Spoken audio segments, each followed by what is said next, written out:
Are Kumar की classes में आप लोग का स्वागत है। पिछले क्लासेज में हम लोग क्लासिफिकेशन ऑफ नंबर के बारे में पढ़े थे। नंबर को हम लोग दो भागों में बांट दिए थे, रियल नंबर, कॉम्प्लेक्स नंबर। अब हम लोग आज रियल नंबर को जो हम लोग रेशनल इरेशनल में बांटे थे उसके बारे में डिटेल जानकारी लेंगे। तो चलिए, रियल नंबर को हम लोग पिछले क्लास में रियल नंबर को हम लोग दो भागों में बांटे थे। एक था रेशनल नंबर और एक था इरेशनल नंबर। रेशनल नंबर, ठीक है। इसका एग्जांपल्स हम लोग पिछले वीडियो में देखे थे, कैसे लिए थे। रेशनल को फिर इंटीजर फ्रैक्शन में तोड़े थे, इंटीजर को भी डिवीजन हुआ था, सारा एग्जांपल्स इसमें आ गया था। तो रियल नंबर को जब रेशनल और इरेशनल में हम लोग डिवाइड करते हैं तो रेशनल नंबर को अब थोड़ा ज़्यादा डिटेल में जानते हैं। पिछले वीडियो में वो सब हम नहीं बताए थे आपको। Rational number P by Q के फॉर्म में लिखा जा सकता है, जहां where P comma Q are whole number and Q doesn't equal to 0। और इरेशनल में जब बात करेंगे तो P कॉमा Q, वेर इसको P बाई Q के फॉर्म में लिखा जा सकता है तो ये रेशनल नंबर हो गया। जिसको P बाई Q के फॉर्म में नहीं लिखा जा सकता है, ठीक है, ये P बाई Q के फॉर्म में नहीं आएगा, क्योंकि P बाई Q के फॉर्म में इसको ले जाइएगा तो P और Q दोनों में से कोई एक होल नंबर नहीं होगा, तो इरेशनल नंबर कहलाएगा। खैर, इसके बारे में डिटेल जानना है आपको। पी बाई क्यू के फॉर्म में लिखा जा सके तो ये रेशनल नंबर हो गया। डिफाइन इसको अगर करने के लिए आपको बोल दिया जाए तो डिफिनेशन क्या दीजिएगा? डिफिनेशन दीजिएगा इसका, the number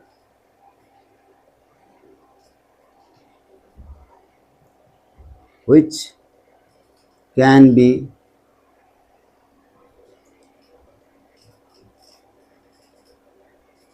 expressed in the form of P by Q, where P comma Q are whole number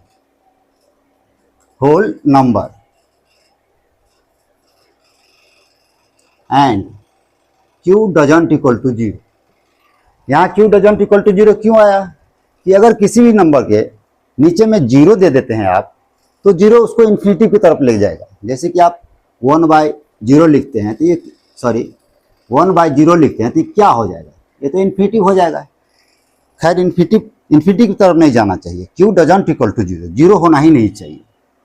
examples आपको रेशनल नंबर का हम दिए थे पिछले क्लास में। इंटीजर में से ले सकते हैं, है ना, -3 हो गया, 0 हो गया, ये सब रेशनल नंबर है। 3/4 हो गया, फ्रैक्शन में से लिए। ये सारा एग्जाम्पल्स हम आप लोगों को पिछले वीडियो में बताए हुए हैं।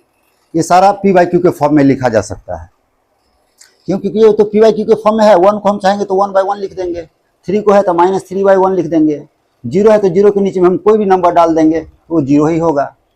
3/4 है तो P बाई Q के फॉर्म में है ही। और नीचे में कोई भी नंबर में नीचे में 0 नहीं आया है जो मेरा कंडीशन को फुलफिल कर रहा है। P Q R whole number, P और Q R होल नंबर है, होल नंबर में आ गया ये। इस माइनस को आप साइड लेके चलिएगा, 3/1 मानिए यहाँ पर, ठीक है, निगेटिव नंबर है ये। तो इस तरह से रेशनल नंबर के बारे में हम लोग जान गए। इरेशनल के बारे में बात करेंगे लोग। जो रेशनल नहीं होगा तो वो तो इरेशनल होगा। इसमें जैसे कि हम लोग √3 लिखते हैं, √5 लिखते हैं, इसको P बाई Q के फॉर्म में आप नहीं लिख सकते हैं। क्यों? जैसे कि √3/1 लिखे आप, P बाई Q के फॉर्म में तो ये चल गया, मानते हैं हम कि P बाई Q के फॉर्म में चल गया, Q डजंट इक्वल टू 0 है, लेकिन यहाँ कंडीशन फुलफिल नहीं हो रहा। P Q R whole number इस डिफिनेशन में बोला गया है। यहाँ P Q होल नंबर नहीं है, ये होल नंबर नहीं है, ये होल नंबर है। ऐसा भी हो सकता है। एग्जाम्पल आपको इतना अगर समझ लिए तो इधर का हम मिटा रहे हैं पार्ट को।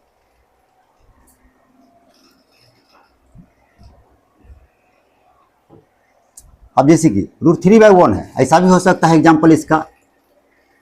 1/√3।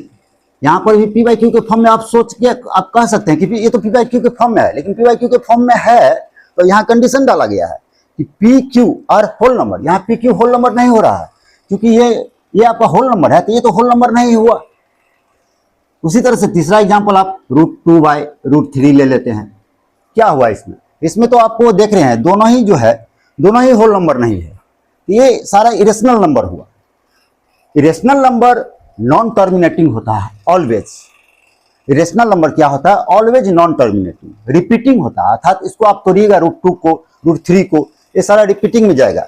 एग्जाम्पल्स के रूप में हम आपको बताते हैं। अगर ये आप लोगों को समझ में आ गया है, हम थोड़ा मिटाना चाहेंगे इसके बारे में और कुछ बताना है हमको।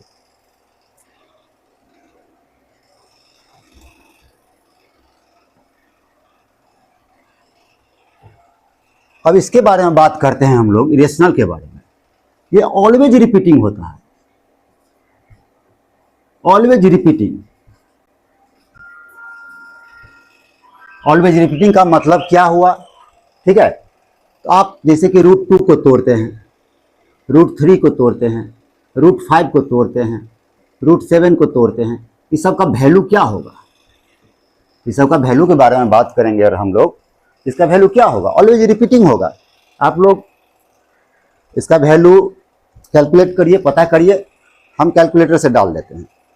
जैसे कि आपको हुआ √2 में आपको कितना आता है? 1.414213।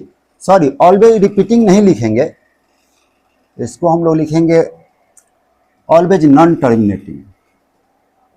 नॉन टर्मिनेटिंग रिपीटिंग में बहुत सारे लोग ये सोच लेंगे कि 14 आया तो 141414 हो जाए, इसीलिए उस वर्ड का इस्तेमाल नहीं करेंगे, ऑलवेज नॉन टर्मिनेटिंग लिखेंगे। √3 का लिखते हैं अगर हम लोग तो कितना आता है? √3 का जैसे कि देखिए 1.732, ये इंड नहीं किया है, ये इन्फिनिटी तक जाएगा, ये भी इन्फिनिटी तक जाएगा। √5 का लिखते हैं हम लोग, क्या आता है? 2.236 आया, ये भी तोड़ते जाइएगा। √5 का हिंदी में हम लोग वर्गमूल निकालते हैं, ये कभी इंड नहीं करेगा।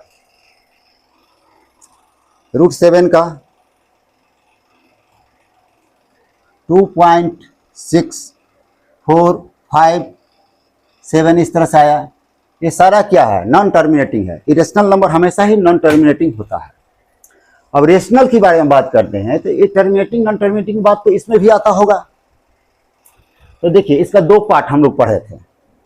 एक पार्ट है किसी बुक में रेशनल नंबर को ही टर्मिनेटिंग नॉन टर्मिनेटिंग में बांटा गया है, लेकिन उस तरह से बांटने में आप लोगों को कंफ्यूजन होगा, वहां से नहीं हम लोग चालू करेंगे। रेशनल में तो 2 पार्ट पहले से ही है। पहला पार्ट है इंटीजर और दूसरा है फ्रैक्शन। अब देखिए, इंटीजर तो जैसे इंटीजर में हम लोग पढ़े थे, इसको 3 भाग में बांटे थे हम लोग इंटीजर को। इंटीजर 3 भाग में बट गया था, पॉजिटिव,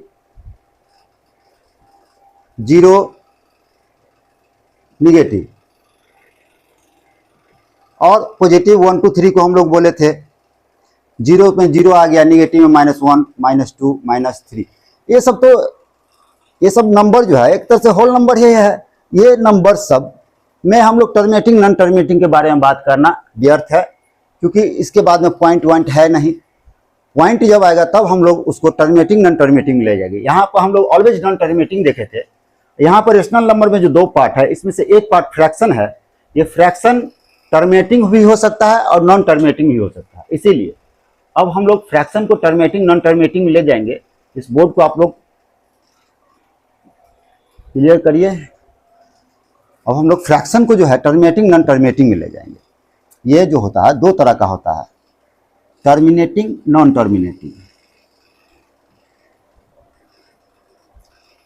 टर्मिनेटिंग नॉन टर्मिनेटिंग।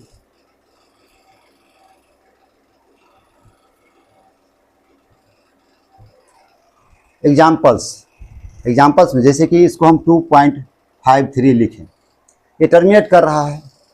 जैसे कि आप लिखिएगा 2/5, इसको हम लोग अगर डिवाइड करते हैं तो 0.4 आएगा, टर्मिनेट कर रहा। लेकिन आप जाइए 1/7 का वैल्यू निकालने के लिए, 1/3 का वैल्यू निकालने के लिए, इस सब का वैल्यू निकालिएगा, ये टर्मिनेट नहीं करेगा, रिपीटिंग हो जाएगा।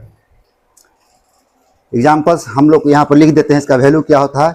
1/7 निकाले हम लोग, क्या आया 1/7 का वैल्यू 0.14285, इस तरह से ये जा रहा है, ये इंड ही नहीं कर रहा है। 1/3 का वैल्यू निकालते हैं तो हम लोग को आता है 0.333, इस तरह से जा रहा है, ये नॉन टर्मिनेट कर रहा है। अर्थात हम लोग देख लिए फ्रैक्शन को भी दो भागों में बांटे हैं हम लोग, टर्मिनेटिंग नॉन टर्मिनेटिंग। और फ्रैक्शन के डिटेल जानने के लिए हम लोग नेक्स्ट वीडियो में जाएंगे, क्योंकि फ्रैक्शन अपने आप में ही एक चैप्टर है। तो फ्रैक्शन को भी हम लोग को यहाँ पर हल्का सा बांट दिया है, टर्मिनेटिंग नॉन टर्मिनेटिंग में। और फ्रैक्शन को डिटेल जानेंगे हम लोग नेक्स्ट वीडियो में। वीडियो अच्छा लगे तो आप लोग ज्वाइन जरूर करिएगा, क्लास कंटिन्यू रहेगा। हम हर हफ्ता में 2-3 वीडियो जरूर डालेंगे टाइम मिला करके। तो चलिए, धन्यवाद। नेक्स्ट वीडियो हम लोग फिर क्रिएट करेंगे।